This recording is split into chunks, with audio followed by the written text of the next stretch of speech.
In part 1, we outlined how the top 25% of runners at Special Forces Assessment and Selection have a 60% chance of getting selected. That's double the class average, so clearly running is very important to your success. But what about max strength? There is no 405-pound deadlift or 315-pound squat event at selection, so why bother with it? Isn't just running, calisthenics, and rucking all that you need to be successful? The answer is absolutely not. Not only is that dead wrong, dropping weightlifting altogether is actively sabotaging your chances of getting selected. In this video, I will be debunking the just run, ruck, and do calisthenics myth once and for all, and explaining exactly how you can do what so many other candidates are failing to, which is lifting with an intelligent, structured weightlifting program to get you selected. And this applies to all branches of the military. First, to help illustrate why strength is so important, I will share a tale of two candidates, the APFT Monkey and the well-rounded athlete. Second, we'll discuss the actual research debunking the myth that strength and muscle mass are useless for selection or make you slow. Third, we'll discuss what strength movement you should be doing to prepare for selection. We'll go over a sample strength training routine and how to adjust it to your schedule. Lastly, we'll discuss the strength benchmarks that I like to see my athletes hit before leaving for selection. Now let's dive into a case study. Imagine an APFT monkey created in a lab. He began training at age 13 for the APFT, doing 2-mile runs, push-ups, sit-ups, and pull-ups. He joins the army and continues to do those same exercises. On paper, he's the stud. He runs 2 miles in well under 12 minutes, runs a 32-minute 5-mile, and he does pull-ups and push-ups for days. What's the problem here? This APFT monkey is 150 pounds soaking wet and will self-destruct under load.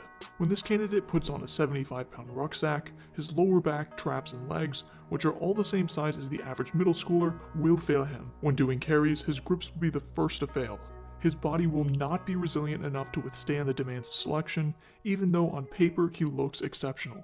At the end of the day, selection in any branch exists to exploit weaknesses. If you're just training for the entrance test, you are missing the point. You need to be training to crush selection, not crush the entrance test.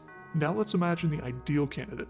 He trained the whole spectrum of tactical fitness, including max strength. He won't be as fast as the monkey who hyper-focused on his run times, but he still runs a 12:32 mile and comfortably passes his 5-mile runs. But more importantly, he destroys the 12-mile rucks. He has an iron grip and is a team favorite during group exercises. Now, why is the ideal candidate excelling at the long rucks, the log PT, and the grip exercises? It's because he's strong and all of these movements are fixed weight.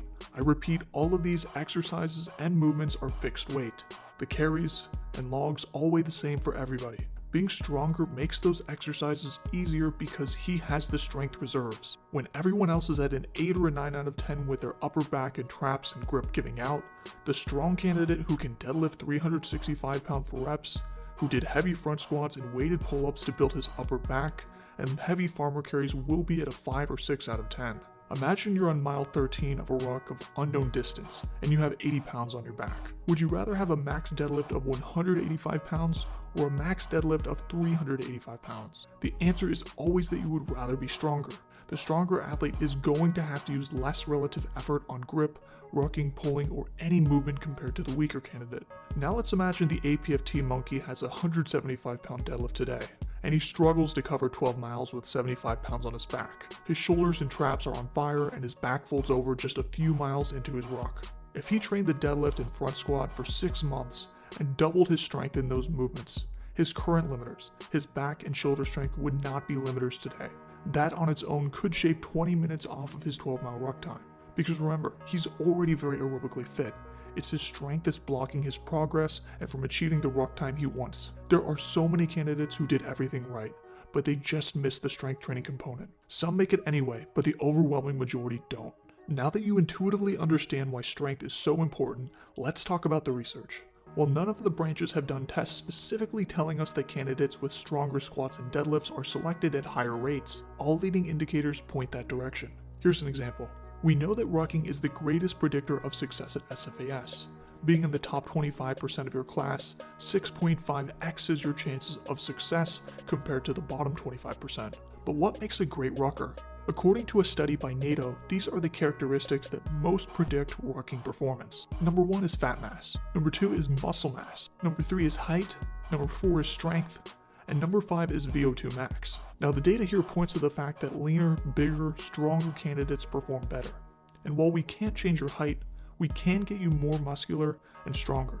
Now, this doesn't mean you should drop all of your run and ruck training and become a bodybuilder, but it does mean that if you're ignoring strength training and you're already aerobically fit, you are leaving performance gains on the table, and thus reducing your chances of selection success. But you may be asking, why not do bodybuilding, since according to the NATO study, muscle mass was a stronger predictor of ruck performance than strength. Even though the data points to muscle mass being a stronger predictor, that is confounded by the fact that taller people will generally have more muscle mass, and holding a fast ruck pace is just going to be easier for somebody with a 6'5" frame than a 5'5" frame where all else is equal.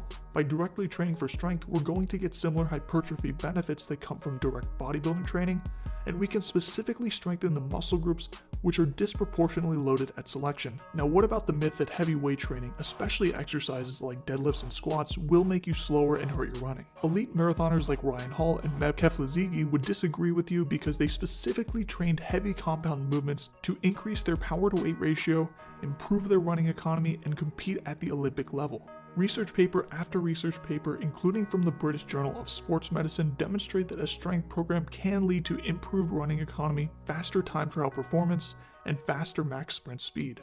So while yes, those who are solely lifting weights will not be fit to go run marathons or go to selection, but strength training in conjunction with your current endurance work will only help your performance when programmed intelligently. What is fantastic about strength training is that unlike aerobic conditioning, it does not take hours of training per week to improve. Simply performing several 45-minute sessions per week can yield significant results for months on end. And when an athlete hits our goal level of strength, we can drop the frequency and volume even lower to tackle other weak points. The principle that you must remember for strength training is progressive overload. Week over week, month over month, the training must become more challenging. This can be increasing an extra rep from session to session, adding 5 pounds to the bar, or even dropping the rest interval. Just remember, if you're not progressively overloading, you will not see results. The foundation of a strength training program for selection starts with the big compound movements. These are your deadlifts, your squats, lunges, upper body pushing and pulling, injury prevention work, and then grip and core training. At a minimum, we have our athletes strength train twice per week. And when self-coaching, you need to be especially diligent in identifying which movement patterns you are weakest in and hit those weak points hard. And no, I'm not talking about your upper chest or other vanity muscle groups. While some calisthenics and running purists may imagine a candidate doing a dedicated arm day, that is not what I'm recommending here. Here's a sample weightlifting routine for a candidate who needs to build up his strength. You'll notice we especially focus on building back, leg, shoulder, and forearm strength.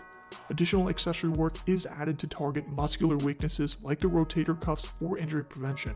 On Monday, we would perform the back squat for several sets of 3 to 5 reps, Romanian deadlifts for 3 sets of 8 to 12 reps, weighted pull-ups for a few sets of 8 to 10, cable external rotations for several sets of 15 to 20, and then dumbbell farmer carries with 75 pounds for 3 rounds as far as possible. On Tuesday, we would come back for an upper body day, perform bench press for 3 sets of 4 to 6 reps, heavy barbell rows for 3 sets of 6 to 8, face pulls for 3 sets of 12 to 20, tibia raises for 3 sets of 20 to 25 reps. And then on Thursday, we would come back for a full body session for deadlifts, 3 sets of 1 to 5 reps, heavy barbell walking lunges for 3 sets of 8 to 10 reps per leg, weighted pull-ups for 3 sets of 8 to 10, and then hanging leg raises for 3 sets of max reps. This is a program which can stay relatively static.